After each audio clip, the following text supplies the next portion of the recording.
Well, it's now my pleasure to welcome Reverend Tim Swan. Tim, welcome to St Nick's, and thank you so much for being with us here this morning and speaking with us about Anglican Aid. No, great joy to be here. Thank you. Great. Tim, you've only just started with Anglican Aid as the CEO, Chief Executive Officer. What were you doing beforehand?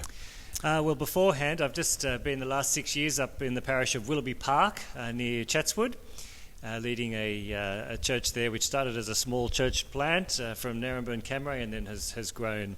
And before that, I had 10 years over in Chile working with CMS. Wow. And I went over there to help establish the Centre for Pastoral Studies, which is the training college for the Anglican Church of Chile. Right. Okay. That must have been an experience in Chile. Yeah. I mean, it was amazing to see a church that had just a few Chilean clergy really grow in biblical understanding and go on to. We've now had 50 graduates through the Centre for Pastoral Studies who are serving in ministry right across Chile and South America, and so the church has been wonderfully strengthened through that ministry. Yeah, fantastic. Now, you're CEO of Anglican Aid. Tell us a little bit about what Anglican Aid are doing, please. Yes, well, Anglican Aid is the aid and development agency of the Anglican Church of Sydney. It started right back in the 1930s to help those who were struggling in the Depression. And I've got a couple of slides that just to come on the screen, hopefully. Or maybe we won't have the slides today. But we work across, we're now working across over 30 countries. We have over 100 projects with partners Christian partners we work with on the ground. And what we're really seeking to do is to strengthen churches to transform communities. Strengthen churches transforming needy communities across the world. And that means that we have a whole lot of different projects. Some of them might be, we have some schools that we're building in needy areas. We're working with refugee children.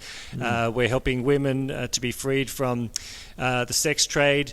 We're helping what I really want to talk about this morning is that we're putting in wells and water programs so that the many people around the world who don't have access to clean water might be able to have some access to fresh, life-giving water. Absolutely. Well, as you know, St Nick's, that we as a church have been supporting Anglican Aid in particularly and specifically for their WaterWorks project.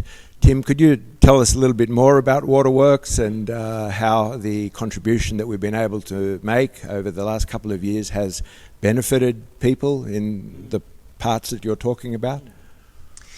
Yes, well, it's amazing to think if you think of a country like Tanzania, only 1 in 2 people have access to water, and something like and less have access to toilets. And so what tends to happen is that particularly the girls get sent out to find water by going out to a river, finding a pond where they collect water. Then they've got to cart it back, whatever they can carry to use for the day.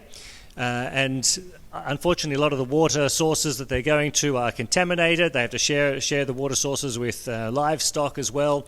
It means the dirty water is brought back, which they then drink, and then there are a lot of waterborne diseases, sickness that in turn leads to lower rates of attendance at school, particularly for girls as they're out collecting the water, and then the whole society is affected.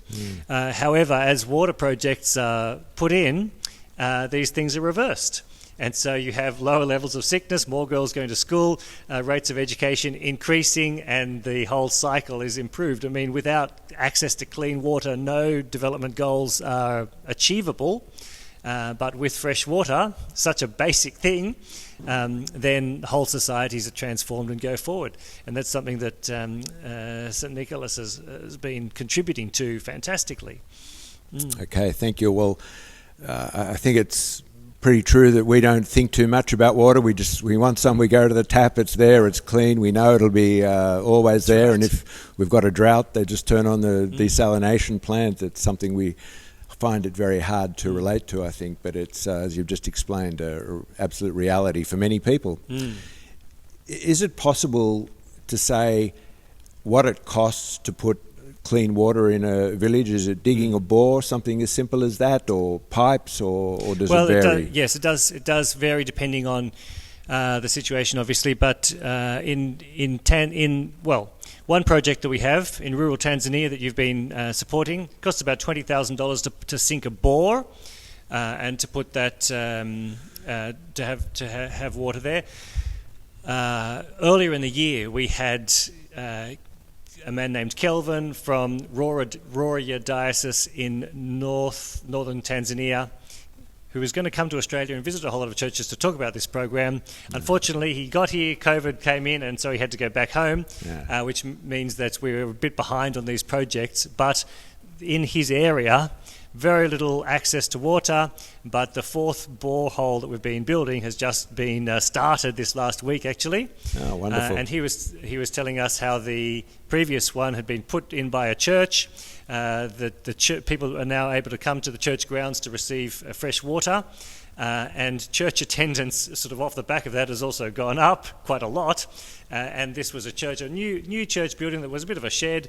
They didn't have a roof on the church, and now the congregation have decided, actually, the church is a great part of this community. We want to finish the church, so they've all pulled together, and they've also just finished putting the roof on the church.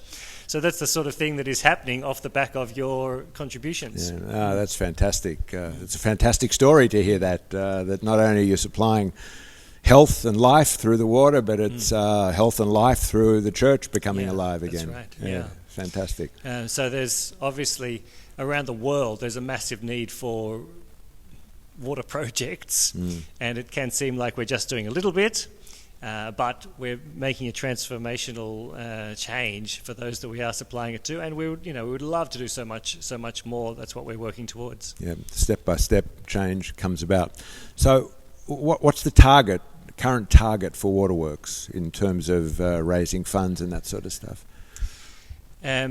You've asked me a question that you didn't prep me for. I've just started a month ago as the CEO of Anglican Aid. I don't actually know quite what the target... I know that the target this year we're quite behind on because, as I say, because of the COVID lockdown, because we haven't been able to take Kelvin around to visit the churches and so forth that we were hoping to. But in terms of the target, $20,000 for a borehole. I know that there are 4 boreholes in Tanzania that we're hoping to put in this year. And then there are several other programs we're involved in as well. So I think we had a target of around $200,000 for this year. I'm not sure actually where. I have a feeling we're sitting at around 70 at the moment. Excellent. Okay, so a little way to go. So, St. Nick's, you've heard a great story, life-giving, health-giving of what Anglican Aid are doing. We are part of it. Give thanks to God that we can be part of it.